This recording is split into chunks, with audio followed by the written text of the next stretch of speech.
প্রশংসা গুণগান সেই মহান আল্লাহ পাক রব্বুল আলামিনের, জিনার অশেষ রহমতে আজকে আমরা এই পবিত্র জুমা মসজিদে একসঙ্গে একত্রিতভাবে জামাতবদ্ধভাবে সালাত আদায় করতে আসতে পেরেছি।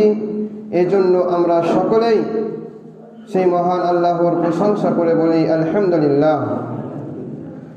কতবার আমার নবী, আপনার নবী, বিশ্ব নেতা রাহমাতুল লিল আলামিন, যিনি মানুষকে সঠিক পথ দেখিয়েছেন, অন্ধকার থেকে আলোর পথ দেখিয়েছেন, সেই মহামানবের প্রতি শত কোটি দুরূদ ও সালাম বর্ষিত হোক। আল্লাহুম্মা আমিন। আল্লাহুম্মা সাল্লি আলাইহি, আল্লাহুম্মা বারিক আলাইহি। আজকে হচ্ছে পবিত্র জুমার দিন। এই জুমার দিনের অনেক গুরুত্ব এবং ফজিলত রয়েছে, এ বিষয়ে আমাদের সকলের জানা আছে। ইয়াউমুল জুমআ, আরবিতে বলা হয় ইয়াউমুল জুমআ। ইয়াউম মানে হচ্ছে দিন, আর জুমআ এটির অর্থ হচ্ছে একত্রিত। যেই দিন মানুষ একসঙ্গে একত্রিত হয় জুমআ মসজিদে, তাই এই দিনকে আরবিতে ইয়াউমুল জুমআ বলা হয়। তো জুমার সালাত আমরা সকলে আদায় করি। আজকে এসেছি নেকি অর্জনের জন্য। আল্লাহ তাআলা কোরআনের মধ্যে আদেশ করেছেন যে তোমাদেরকে জুমার সালাত আদায় করতে হবে। আল্লাহর হুকুমকে আমরা মেনেছি নেকির আশায়, জান্নাতের আশায়। তো প্রথমে আমি আপনাদের সামনে আলোচনা করব যে আল্লাহ পাক রব্বুল আলামিন এই পৃথিবীর বুকে আমাকে, আপনাকে, অর্থাৎ সারা পৃথিবীর মানুষকে কেন সৃষ্টি করেছেন, সৃষ্টি করার উদ্দেশ্যটা কি আল্লাহ তাআলার, এবং আমরা যে পৃথিবীতে এসেছি আল্লাহ তাআলা আমাদেরকে পাঠিয়েছেন, আমাদের কাজ কি হবে, আমরা এই পৃথিবীতে কি করব, এই বিষয়গুলি আমি আপনাদের সামনে সংক্ষিপ্তভাবে আলোচনা করব। প্রথমেই আল্লাহ পাক রব্বুল আলামিন কুরআনুল কারীমের সূরা জারিয়াতের 56 নম্বর আয়াতে বলছেন, ওমা খলাকতুল জিন্না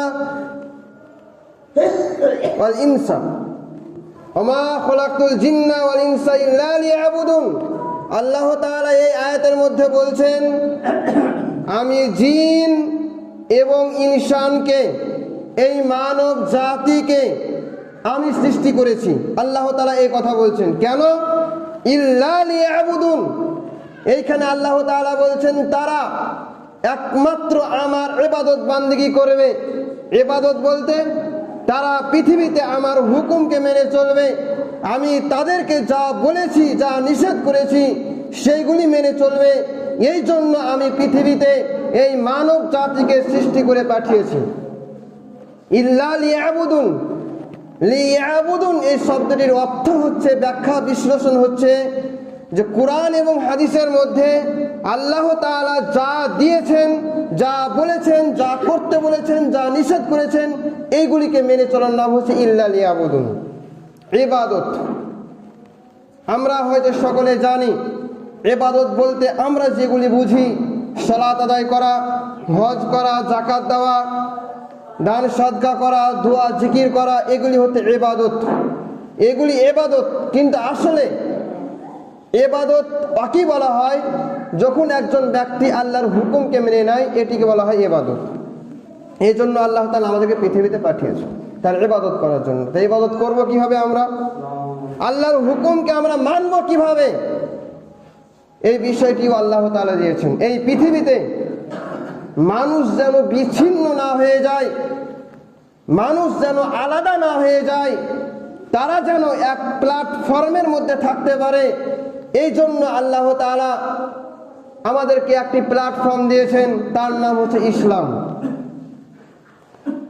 এবং এই প্ল্যাটফর্মের মধ্যে থাকতে হলে, ইসলামের মধ্যে থাকতে হলে আমাকে আপনাকে কিছু নিয়ম মেনে চলতে হবে, কিছু সংবিধান মেনে চলতে হবে, তার নাম হচ্ছে কোরআন এবং হাদিস।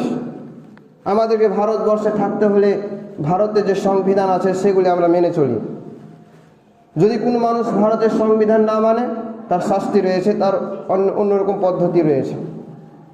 ঠিক ওই রকমভাবে ইসলাম যে আমরা মানি, নিজেকে এই মুসলিম দাবি করি, এর জন্য আল্লাহ তাআলা যে বিধান দিয়েছেন কোরআন এবং হাদিস, এটিকে মেনে চলতে হবে। যদি কোনো মানুষ কোরআন এবং হাদিসকে না মানে, তাহলে সে ব্যক্তি আর ইসলামের মধ্যে থাকতে পারবে না। ইসলাম কাকে বলে, এই বিষয়টি আলোচনা করা দরকার আছে। আমাকে আপনাকে যদি কোনো মানুষ জিজ্ঞাসা করে তুমি কোন ধর্মের মানুষ, তখন আমরা সকলেই বলি যে আমি হচ্ছি ইসলাম ধর্মের মানুষ, আমরা হচ্ছি মুসলমান, কোরআন এবং হাদিসকে মেনে চলি। তো এই ইসলাম ধর্ম কাকে বলা হয়? আল্লাহর কাছে নিজের ইচ্ছাকে আত্মসমর্পণ করার নাম হচ্ছে ইসলাম। মানে আপনি এই পৃথিবীতে যা করবেন, জন্ম থেকে নিয়ে মৃত্যু পর্যন্ত, এই সময়টা সম্পূর্ণভাবে কোরআন এবং হাদিসকে মেনে নেওয়ার নাম হচ্ছে ইসলাম। তাহলে আপনি একজন পরিপূর্ণভাবে মুসলিম হতে পারবেন। ইসলাম হচ্ছে একটি পূর্ণাঙ্গ জীবন ব্যবস্থা। Islam is the complete code of life. ইসলাম হচ্ছে একটি পূর্ণাঙ্গ জীবন ব্যবস্থা। ইসলামের মধ্যে সব কিছুই আছে। একজন মানুষের জীবনের ক্ষেত্রে যা যা প্রয়োজন এই পৃথিবীতে থাকতে হলে সব কিছুই কোরআন এবং হাদিসের মধ্যে আছে।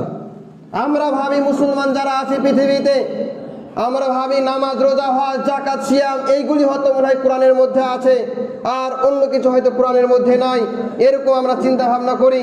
কিন্তু না, কোরআন হচ্ছে একটি কমপ্লিট জীবন ব্যবস্থা।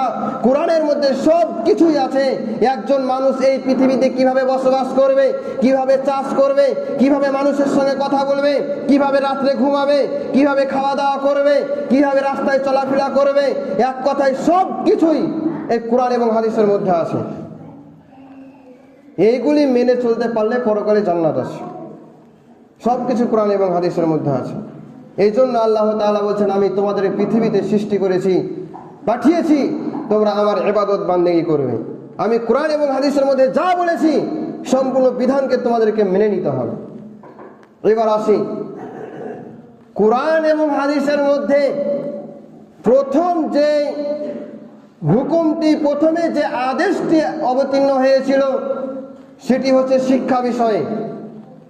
আল্লাহ তাআলা যখন হযরত মুহাম্মদ সাল্লাল্লাহু আলাইহি ওয়াসাল্লামের প্রতি কোরআন নাজিল করছেন, যেই কোরআন আমরা প্রতিদিন তেলাওয়াত করি, যেই কোরআন আমাদের ছেলেগুলো পড়াশোনা করে, আমরাও তেলাওয়াত করি নামাজের মধ্যে, কোরআনের মধ্যে যে সব সূরাগুলি আছে এই সূরাগুলি আমরা পড়ি, কিন্তু অধিকাংশ মুসলমান কোরআনের মধ্যে কি বলা হয়েছে, এই সূরাটির কি অর্থ হবে এগুলি জানে না, তাই মানুষ জানতে পারে না।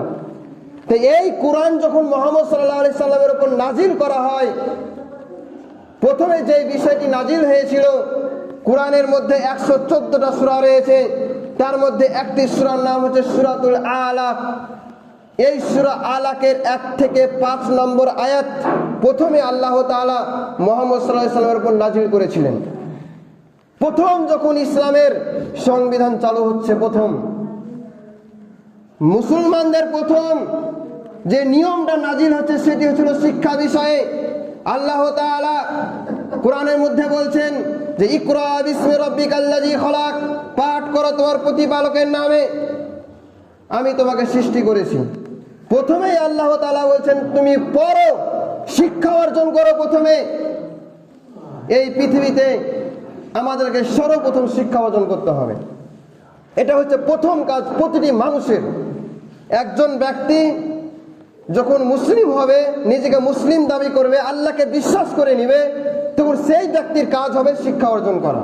এটি হচ্ছে প্রথম কাজ, শিক্ষা অর্জন। কেন এই আয়াতটি, এই শিক্ষা বিষয়ের কথা আল্লাহ তাআলা কেন বললেন? প্রথমে তো নামাজের কথা বলতে পারতেন, হজের কথা বলতে পারতেন, দান সাদকা আরো অনেক বিষয়গুলি রয়েছে সেগুলি কথা বলতে পারতেন, কিন্তু সেইগুলি না বলে আল্লাহ তাআলা প্রথমে বলছেন তোমরা শিক্ষা অর্জন করো।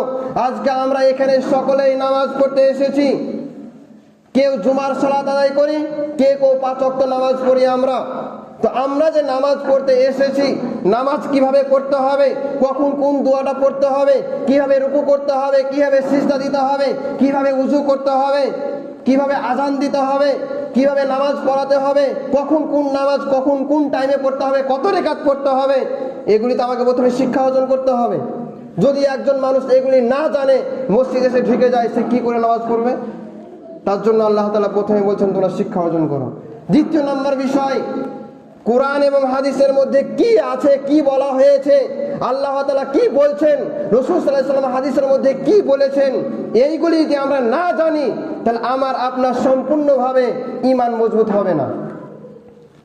একটা প্রশ্ন আমি আপনাদেরকে করছি, ধরেন যে আপনাকে কোনো একজন অমুসলমান, ওই ব্যক্তি মুসলমান নয়, সে অন্য ধর্ম পালন করে, আপনাকে জিজ্ঞাসা করছে, আচ্ছা বলুন তো আপনি মুসলমান কেন, আপনি ইসলাম ধর্ম কেন মেনে চলেন, তুমি আল্লাহকে কেন বিশ্বাস করো, আল্লাহকে দেখতে পাওয়া যায় না, এই যে বিষয়গুলি, কোরআন এবং হাদিসকে কেন মানো, এই প্রশ্ন যখন আপনাকে কোনো অমুসলমান করবে, আপনি কি উত্তর দিবেন বলেন তো?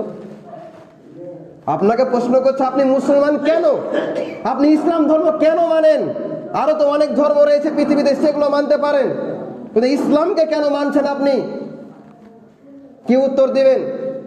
আমরা উত্তর দিব যে আমরা কোরআন এবং হাদিসকে মেনে চলি, আমাদের পিতা মাতা দাদু যারা চলে গিয়েছে তারা ইসলামকে মেনে এসেছে, তাই আমি মুসলমান ঘরে জন্মগ্রহণ করেছি, তাই মুসলমান হয়েছি, এইরকম উত্তর দিব আমরা। আমরা মানে দেখা দেখে মুসলমান, আমার পিতা ছিল মুসলমান তাই আমি মুসলমান, আমার পিতা নামাজ পড়তে মসজিদে যায় তাই আমার পিতার সঙ্গে আমি নামাজ পড়তে যাচ্ছি, এরকম ধরনের আমরা উত্তর দিব, কিন্তু আসলে এরকম উত্তর আপনার কোনো জায়গায় হবে না। তাহলে এই ইসলাম কাকে বলে, কোরআন হাদিস কাকে বলে, এই কোরআন হাদিস না পড়লে আপনি উত্তর দিতে পারবেন? এই জন্য প্রথমে আল্লাহ তাআলা বলছেন তোমরা শিক্ষা অর্জন করো আগে। একজন ব্যক্তি না বুঝে যে কোনো জিনিস করলে পারে, তার ঈমান হবে অন্যরকম, আর একজন মানুষ জেনে শুনে বুঝে কোরআন এবং হাদিস পড়ে যখন মানবে, তার ঈমান হবে আর এক রকম। আপনি যখন কোরআন এবং হাদিস পড়তে পারবেন, বুঝতে পারবেন, মানে বুঝবেন, তখন তো আপনার ঈমানটা মজবুত অন্যরকম হবে।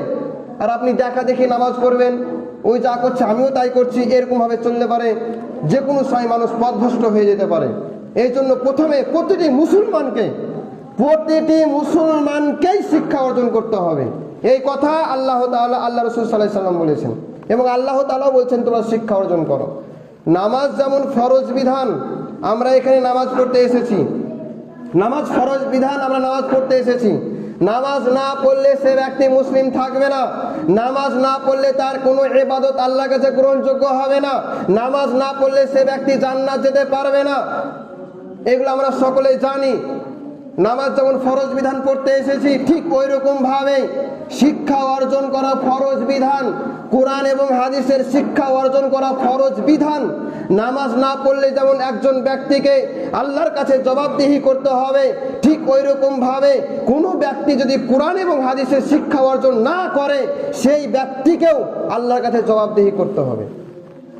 আল্লাহ তো বলেছেন তোমরা শিক্ষা অর্জন করো, আমরা কেন করব না? দ্বিতীয় নম্বর কথা আসি এবার, যে শিক্ষা আমরা করব কোরআন হাদিসের, কিভাবে করব, কোন শিক্ষাটা কেমন ভাবে করব, এ বিষয়টি জানতে হবে। এবং পৃথিবীতে আমরা আছি, অনেক মানুষ আমরা এখানে আছি যে আমরা হয়তো কেউ কলেজ ইউনিভার্সিটিতে পড়াশোনা করেছি, কোনোদিন আমরা মাদ্রাসা যাইনি, বা এরকম আছে যে আমাদের ছেলে মেয়েগুলোকে আমরা স্কুলের বা যে কোনো মিশনে আমরা ভর্তি করেছি বা পড়াশোনা করাই, মাদ্রাসাতে আমরা পড়াশোনা করাচ্ছি না, খুবই কম সংখ্যক লোক মাদ্রাসায় পড়ায়। এবং কিছু মানুষের এরকম চিন্তা ভাবনা আছে যে মাদ্রাসায় কোনো রকম ভাবে নামাজ রোজা হজ জাকাতের নিয়মগুলো জানলেই হবে, আর কোনো জিনিসের জানার প্রয়োজন নাই, তখন আপনার ছেলেকে অন্য জায়গায় ভর্তি বা শিক্ষা অর্জন করান, এই চিন্তা ভাবনা আমাদের মাঝে আছে। আপনি যেমন আপনার ছেলেকে ডক্টর, ইঞ্জিনিয়ার, মাস্টার, প্রফেসর করেন কেন? তারা চাকরি পাবে, তাদের ইনকামটা ভালো হবে, পৃথিবীতে ভালোভাবে বসবাস করতে পারবে। আর যদি আপনার ছেলেকে মাদ্রাসায় পড়ান, তাহলে মৌলভী সাহেব হবে, মৌলভী সাহেব হওয়ার পর যে কোনো মাদ্রাসায় বা মসজিদে ইমামতি করবে, 5-6 হাজার টাকা বেতন হবে, এই বেতন দিয়ে তার সংসার চলবে না, এরকম চিন্তা ভাবনা প্রতিটি মানুষের আছে আমাদের। বা একজন আলেম হয়ে গেলে মৌলভী সাহেব বলে সে জীবনে কি করবে, কি কাজ করবে, কি করে খাবে, এরকম চিন্তা ভাবনা আমাদের প্রতিটি মুসলমানদের মধ্যে আছে, অনেক মানুষের আছে। তো কোরআন এবং হাদিস শিক্ষা অর্জনের বিষয়টি এরকম, পৃথিবীতে একজন মানুষ বসবাস করার জন্য সে যে কোনোভাবে ইনকাম করতে পারে হালাল পন্থায়। তাকে যে সে ব্যবসা করতে পারে সঠিকভাবে। একজন ব্যক্তি যখন মুলবি সাহেব হবে তাকে যে মসজিদেই থাকতে হবে, মাদ্রাসায় পড়াতে হবে, এরকম কোনো নিয়ম নাই। আপনাকে কোরআন এবং হাদিস শিক্ষা এই জন্য অর্জন করতে হবে যেন আপনি পরকালে জান্নাত যেতে পারেন। কোরআন এবং হাদিসের শিক্ষা এই জন্য আপনি অর্জন করবেন সমাজকে পরিবর্তন করার জন্য, জান্নাত যাওয়ার জন্য, ভালোভাবে ইবাদত বান্দেগী করার জন্য। এই জন্য আপনাকে কোরআন হাদিস শিক্ষা অর্জন করতে হবে, ইনকাম করার জন্য নয়। আপনি একজন মুলবি সাহেব হয়েও আপনি ডাক্তার হতে পারবেন, একজন ব্যক্তি মুলবি সাহেব হয়েও প্রফেসর, ইঞ্জিনিয়ার, অনেক কিছু হতে পারবে, চেষ্টা করলে হতে পারবে। কিন্তু এরকম চিন্তা ভাবনা রাখা চলবে না যে মুলবি সাহেব হলেই মসজিদে ইমামতি করতে হবে, এটা ভুল ধারণা। মুলবি সাহেব সে ব্যবসা করতে পারে, একজন ব্যক্তি আলেম মুলবি সাহেব হয়েও সে অন্য কিছু করতে পারে। তাকে যে মসজিদে মাদ্রাসায় থাকতে হবে এটা কোনো কথা নয়। কোরআন এবং হাদিস শিক্ষা অর্জন করতে হবে, এটা আল্লাহর বিধান, আল্লাহর হুকুম, আল্লাহর আদেশ। কেন অর্জন করবেন? এই কোরআন এই জন্য আপনি শিক্ষা অর্জন করবেন, আল্লাহ বলেছেন আমাদেরকে জান্নাত যেতে হবে, সমাজ থেকে অন্যায় কাজ দূর করতে হবে, নিজের ছেলে মেয়ে, নিজের চরিত্রকে ভালো করতে হবে। এই জন্য আপনাকে কোরআন হাদিসের শিক্ষা অর্জন করতে হবে, ইনকাম করার জন্য নয়। আপনি ইনকাম যে কোনোভাবে আপনি করতে পারেন হালাল পন্থায়। পৃথিবীতে আপনাকে থাকতে হবে, বেঁচে থাকতে হবে, খেতে হবে, সংসারকে চালাতে হবে, নিজের ছেলে মেয়ে স্ত্রীকে জামা কাপড় ঘর বাড়ি দিতে হবে, তাই আপনাকে ইনকাম করতে হবে। সেটা পদ্ধতি আলাদা, কিন্তু এরকম ভুল চিন্তা ভাবনা কেউ করবেন না। মাদ্রাসায় আমাদের প্রতিটি মানুষকে, ছেলে মেয়েকে শিক্ষা অর্জন দিতেই হবে। আপনি যতই ডাক্তার হন, পিএইচডি ডিগ্রি অর্জন করেন না কেন, কবরে চলে গেলে আপনার কোনো মূল্যই নাই। এটাই হচ্ছে সত্য কথা। যদি মারা যায় একজন মানুষ, সে বিশাল বড় একটা মানুষ ছিল, পৃথিবীতে অনেক শিক্ষা অর্জন করেছে, বিশাল ভালো মানুষ ছিল, কিন্তু কবরে চলে যাক, কিচ্ছু করার থাকবে না যদি কোরআন হাদিসের শিক্ষা অর্জন না করে। কবরে কি প্রশ্ন করবে? মরে যাওয়ার পর আমাকে আপনাকে কি প্রশ্ন করবে? যদি এই পৃথিবীতে ভালো আমল করে যেতে পারি, ভালো কাজ করতে পারি, আল্লাহর নিয়মকে মেনে চলতে পারি, তাহলে আমরা পরকালে আমাদের লাভ আছে, সফল কাম হতে পারবো। আর এই পৃথিবীকে নিয়ে যদি আমরা পড়ে থাকি, পৃথিবীতে যদি আমরা সর্ব অবস্থায় আল্লাহর হুকুমকে বাদ দিয়ে আমরা সর্ব অবস্থায় ধন সম্পদের পেছনে পড়ে থাকি, ইবাদত বান্দেগী ভুলে গিয়ে কিছুই করার থাকবে না। আপনার চোখের সামনে কত মানুষ মারা গেছে, আপনিও জানাজার সালাত আদায় করেছেন, কেউ ফিরে আসেনি, সবাই খালি হাতে গেছে। এত কষ্ট করে ইনকাম করে, জমি জায়গা টাকা পয়সা খুব ইনকাম করেছে পৃথিবীতে, মরে গেলে সঙ্গে কিছুই যাবে না। আপনার ছেলে, আপনার মেয়েরা সেই সব ধন সম্পদগুলো মারামারি করে ভাগ করবে, আর আপনাকে মনে রাখবে না। যাদের জন্য আপনি এত কষ্ট করলেন তারাই আপনাকে মনে রাখবে না, আপনার জন্য দান সাদকা দোয়া জিকির কিছুই করবে না। মরে যাবেন, মাটিতে চলে আসবে, 2-3 মাস মনে থাকবে, ভুলে যাবেন। আর এই ধন সম্পদ সব পৃথিবীতে পড়ে থাকবে। কার জন্য আপনি করছেন এত কিছু? কবরে সব কি হিসাব দিতে হবে আমাকে আপনাকে, সবাই নিজের নিজের বিষয় হিসাব দিতে হবে। তাই আমাদেরকে এই পৃথিবীতে বেঁচে থাকা অবস্থায় ভালো কাজ করতে হবে আমাদেরকে। তাই আল্লাহ তাআলা কুরআনুল কারীমের মধ্যে, রাসূল সাল্লাল্লাহু আলাইহি ওয়াসাল্লাম হাদিসের মধ্যে বলছেন, মুরু আওলাদুকুম বিসসালাহ, তোমরা তোমাদের সন্তানদেরকে যখন 7 বছর বয়স হবে নামাজ পড়ার জন্য আদেশ করবে। তোমাদের সন্তানের ছেলে মেয়েদের যখন 7 বছর বয়স হবে নামাজ পড়ার জন্য কথা বলবে। যখন 10 বছর 11 বছর বয়স হয়ে যাবে নামাজ পড়ার জন্য মেরে ধরে মসজিদ নিয়ে আসতে হবে। এই কথা রাসূল সাল্লাল্লাহু আলাইহি সাল্লাম বলেছেন। আমরা এখানে সকলেই নামাজ পড়তে এসেছি, আমাদের ছেলে মেয়েগুলো কেউ নামাজ পড়তে আসেনি, এই হিসাব কে দিবে? ছেলের তো আপনার, আপনি বাড়ির গার্জেন, আপনার দায়িত্ব আছে যে আমার ছেলেটাকে পোশাক কিনে দিতে হবে, আমার স্ত্রীটাকে জামা কাপড় কিনে দিতে হবে, তাদেরকে খাবার দিতে হবে, বাড়ি ঘর দিতে হবে। এটা যেমন আপনার একটা দায়িত্ব, ঠিক এটাও আপনার একটা দায়িত্ব যে আপনার ছেলেকে ভালোভাবে মানুষ করতে হবে। পৃথিবীতে কোরআন এবং হাদিসের শিক্ষা দিতে হবে, আপনার ছেলেকে নামাজ পড়ার জন্য ট্রেনিং দিতে হবে, নামাজ পড়ার আদেশ করতে হবে, কোরআন এবং হাদিস শিক্ষা দেওয়ার জন্য আদেশ করতে হবে। এটাও আপনার দায়িত্ব। এই দায়িত্ব বিষয়ে আমাকে আপনাকে সকলকে জিজ্ঞাসা করবে আল্লাহ তাআলা। রাসূল সাল্লাল্লাহু আলাইহি সাল্লাম বলছেন, কুল্লুকুম রাঈন ওয়া কুল্লুকুম মাসউলুন আন রায়াতিহি, প্রত্যেকেই হচ্ছে দায়িত্বশীল। এই দায়িত্ব বিষয়ে আমাকে আপনাকে জিজ্ঞাসা করবে কিয়ামতের মাঠে। তুমি এই পৃথিবীতে ছিলে, তোমার ছেলে মেয়ে সবাই ছিল, তোমার ছেলে মেয়েদেরকে তুমি কি শিক্ষা দিয়েছো? আজকে আমরা 5 ওয়াক্ত নামাজ পড়ছি, নামাজ পড়ার জন্য হয়তো আমাকে আপনাকে আল্লাহ তাআলা জান্নাত দিবে। আপনার ছেলে কোনদিন মসজিদ চোখে দেখেনি, নামাজ পড়ে না, দাঁড়িয়ে পেশাব করে, কোরআন এবং হাদিসের শিক্ষা অর্জন করে না। আপনার ছেলেকে যখন জাহান্নামে ভরা হবে, তখন আপনার ছেলে আপনার বিরুদ্ধে অভিযোগ করবে আল্লাহর কাছে, আল্লাহ গো, আমার পিতা আমাকে কোনোদিন নামাজ পড়ার জন্য আদেশ করেনি, কোরআন এবং হাদিসের শিক্ষা দেয়নি। তখন আপনার ছেলের সঙ্গে আপনাকে জাহান্নাম চলে যেতে হবে। নামাজ পড়ে কোনো কাজে আসলো না। পৃথিবীতে আমাদেরকে থাকতে হলে আল্লাহর হুকুমকে মেনে চলতেই হবে। যে ইসলামিক যে বিধান, সে বিধানকে মানতেই হবে আমাদেরকে। নামাজ পড়তেই হবে 5 ওয়াক্ত, ইসলামী শিক্ষা অর্জন করতেই হবে। আপনার ছেলেকে ডাক্তার, প্রফেসর, ইঞ্জিনিয়ার করতে হবে, মুসলমানদের প্রয়োজন আছে, কিন্তু আগে শিক্ষা দিতে হবে কোরআন এবং হাদিসের। সব কিছু শিক্ষার প্রয়োজন রয়েছে। কোরআন হাদিসের শিক্ষাকে অবহেলা করলে চলবে না। কোরআন এবং হাদিসের শিক্ষাকে ছোট মনে করলে হবে না। একজন মুসলমান কোনদিন এরকম খারাপ চিন্তা ভাবনা করতে পারে না। অতএব আমাদের প্রতিটি মুসলমানকে আল্লাহ তাআলা যা বলেছেন সেগুলি আমাদেরকে মেনে চলতে হবে। তারপরে আল্লাহ পাক রব্বুল আলামিন কুরআনুল কারীমের সূরা আল ইমরানের মধ্যে বলছেন, ওয়ালতাকুন মিনকুম উম্মাতুন ইয়াদউনা ইলাল খায়র। আল্লাহ তাআলা বলছেন, তোমাদের মধ্যে এমন কিছু উম্মত থাকবে, এমন কিছু মানুষ থাকবে, ইয়াদউনা ইলাল খায়র, তারা মানুষকে ভালো কাজের, ভালোর দিকে আহ্বান করবে, ওয়া ইয়ামুরুনা বিল মারুফ, সৎ কাজের আদেশ করবে, ওয়া ইয়ানহাউনা আনিল মুনকার, খারাপ কাজের বাধা প্রদান করবে। আল্লাহ তাআলা এই আয়াতের মধ্যে বলছেন, তোমাদের প্রতিটি মানুষকে ভালো কাজের আদেশ করতে হবে, অন্যায় কাজের বাধা প্রদান করতে হবে। যেখানে কোনো অন্যায় কাজ হবে সেখানে গিয়ে বাধা দিতে হবে এবং মানুষকে ভালো কাজের আদেশ করতে হবে, ভালো কথা বলতে হবে, ভালো উপদেশ দিতে হবে। নিজের ছেলে মেয়েকে হতে পারে, নিজের পাড়া প্রতিবেশী, বন্ধু বান্ধব যেই হোক না কেন, সকলকেই ভালো কথা বলতে হবে, কোরআন এবং হাদিসের কথা বলতে হবে। এই কথা আল্লাহ তাআলা বলছেন, যারা এই কাজগুলি করবে, আল্লাহ তাআলা বলছেন, ওয়া উলাইকা হুমুল মুফলিহুন, ওই ব্যক্তিরা হবে সফল কাম। তারপরে আল্লাহ পাক রব্বুল আলামিন লোকমান হাকিম তার পুত্রকে বলছেন, একজন জ্ঞানী ভালো ব্যক্তি ছিলেন, তিনি তার পুত্রকে বলছেন, ইয়া বুনাইয়া আকিমুস সালাহ, ইয়া আমার পুত্র, তোমাকে সালাত আদায় করতে হবে, ওয়ামর বিল মারুফ, সৎ কাজের আদেশ করতে হবে, ওয়ানহু আনিল মুনকার, এবং খারাপ কাজের বাধা প্রদান করতে হবে। একজন পিতা তার ছেলেকে এই আদেশ দিচ্ছে যে তোমাকে সৎ কাজের আদেশ করতে হবে, অন্যায় কাজের বাধা প্রদান করতে হবে। আপনার ছেলেকেও এই শিক্ষাটা দিতে হবে। অন্যায় দেখলে সেখানে প্রতিবাদ করতে হবে, ভালো ভালো কথা বলতে হবে। আর একটা হাদিস আপনাদের সামনে বলি। আল্লাহ রাসূল সাল্লাল্লাহু আলাইহি ওয়াসাল্লাম কিছু সাহাবীদেরকে বলছেন, কিছু সাহাবীরা রাস্তার সাইডে বা কোনো দোকানে একসঙ্গে বসে আছে। আল্লাহ রাসূল সাল্লাল্লাহু আলাইহি ওয়াসাল্লাম সেই সাহাবাদেরকে বলছেন, ইয়াকুমুজ জুলুসা ফি তুরকাত, হে তোমরা রাস্তার বসা থেকে বেঁচে থাকো। আল্লাহ রাসূল বলছেন, তোমরা রাস্তার সাইডে যেখানে সেখানে এক জায়গায় বসে থাকবে না। এই কথা আল্লাহ রাসূল সাল্লাল্লাহু আলাইহি ওয়াসাল্লাম নিষেধ করলেন।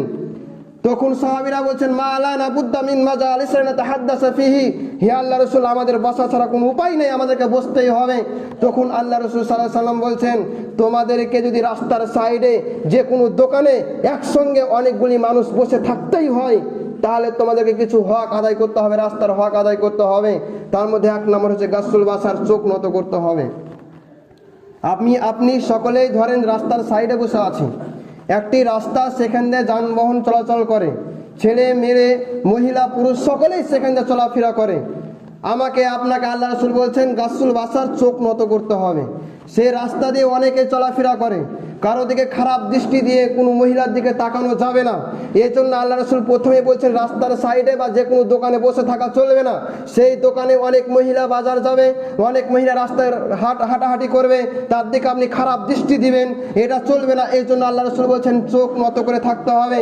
তারপর আল্লাহ রাসূল বলছেন গাসুল বাসার, কাফুল আজা, কাউকে কষ্ট দেওয়া চলবে না। রাস্তা দিয়ে অনেক মানুষ চলাচল করে, কেউ যেন আমার আপনার দ্বারাই কোনো মানুষ কষ্ট না পায়। রাস্তাকে ক্লিয়ার রাখতে হবে, ফাঁকা রাখতে হবে। রাস্তাকে যদি নিজের বাড়ির মতন ব্যবহার করেন, রাস্তার সাইডে ইট বালি পাথর যদি ফেলে রাখেন আর মানুষের যাতায়াতে যদি অসুবিধা হয়, এই হিসাব আল্লাহর কাছে দিতে হবে কিয়ামতের দিন। এটাও আল্লাহ রাসূল নিষেধ করলেন যে রাস্তাকে ফাঁকা রাখতে হবে, কেউ যেন রাস্তা দিয়ে কষ্ট না পায়, আপনার আমার দ্বারা যেন কেউ কষ্ট না পায় রাস্তা চলাফেরা করতে। তারপরে আল্লাহ রাসূল বলেছেন আমরু বিল মারুফ, সৎ কাজের আদেশ করতে হবে, ওয়া নাহু আনিল মুনকার, খারাপ কাজের বাধা প্রদান করতে হবে। রাস্তায় চলাফেরা করছেন, কেউ অন্যায় কাজ করলে আপনাকে বাধা দিতে হবে। একজন ছেলে দাঁড়িয়ে পেশাব করছে, আপনাকে গিয়ে বলতে হবে মুসলমানের ছেলে কোনদিন দাঁড়িয়ে পেশাব করতে পারে না। একজন ছেলে গালিগালাজ করছে, খারাপ ভাষায় কথা বলছে, আপনাকে প্রতিবাদ করতে হবে, খারাপভাবে গালি দেওয়া চলবে না। একজন ব্যক্তি মদ পান করবে, রাস্তার সাইডে দৌড়িয়ে বেড়াবে, আপনাকে গিয়ে নিষেধ করতে হবে, মদ পান করা নিষেধ, আপনাকে গিয়ে সেখানে প্রতিবাদ করতে হবে। আপনি এক জায়গায় বসে আছেন, অনেক মানুষ, সেখানে অনেক মানুষ বসে আছে, সেখানে গিয়ে আপনাকে ভালো ভালো কথা বলতে হবে। এই কথা আল্লাহ রাসূল বললেন। তারপরে আল্লাহ রাসূল আর একটা কথা বললেন, রাদ্দুস সালাম, সালামের উত্তর দিতে হবে। রাস্তায় চলাচল করলে সালাম দিতে হবে। একজন মুসলমান আর একজন মুসলমানের সঙ্গে সাক্ষাৎ হলে সালাম দিতে হবে। আল্লাহ রাসূল সাল্লাল্লাহু আলাইহি ওয়াসাল্লাম হাদিসের মধ্যে বলছেন, সাহাবারা জিজ্ঞাসা করছেন আইয়ুল ইসলামে খায়রুন, হে আল্লাহ রাসূল, ইসলাম ধর্মের সবচেয়ে উত্তম মানুষ কোনটি বা উত্তম কাজ কোনটি? তখন আল্লাহ রাসূল বলছেন রাদ্দুস সালাম, সালাম দিতে হবে। যে ব্যক্তি সালাম দিবে সেই ব্যক্তি ইসলাম ধর্মের সবচেয়ে উত্তম ব্যক্তি। একজন মুসলমান আর একজন মুসলমানের সঙ্গে সাক্ষাৎ হলে সালাম দিতে হবে। আল্লাহ রাসূল তারপরে বলছেন আলামান আরাফতা ওয়া মাল্লাম তারিফ, চেনা অচেনা, পরিচিতি ও অপরিচিতি সকলকে সালাম দিতে হবে যদি সে ব্যক্তি মুসলমান হয়। আপনি একজন ব্যক্তিকে চিনেন না, কিন্তু সে ব্যক্তি মুসলমান, আপনাকে সালাম দিতে হবে। সালাম না দিলে আল্লাহর রসুলের যে আদেশকে অমান্য করা হবে। অতএব আমাদের প্রতিটি মুসলমানকে এক অপরের সঙ্গে সাক্ষাৎ হলে সালাম দিতে হবে। সালাম দিলে মহব্বত, ভালোবাসা সৃষ্টি হবে। আল্লাহ তাআলা আমাদেরকে এই পৃথিবীতে সৃষ্টি করেছেন তার ইবাদত করার জন্য। অতএব আমাদেরকে এই পৃথিবীতে একজন মুসলিম আর একজন মুসলমানের সঙ্গে ভালো ব্যবহার করে থাকতে হবে। কারোর সঙ্গে খারাপ ব্যবহার করা চলবে না, কারোর প্রতি হিংসা করা চলবে না। সকলকেই ভালোবাসতে হবে এবং হিংসা বিদ্বেষ এইসব দূর করতে হবে, ঝগড়া ঝামেলা সব দূর করতে হবে। সকলের সঙ্গে সম্পর্ক রাখতে হবে, নিজের ভাই, নিজের পাড়া প্রতিবেশী সকলের সঙ্গে সম্পর্ক রাখতে হবে। তাহলে আল্লাহ তাআলা আমাদের পরকালে জান্নাত দিবেন।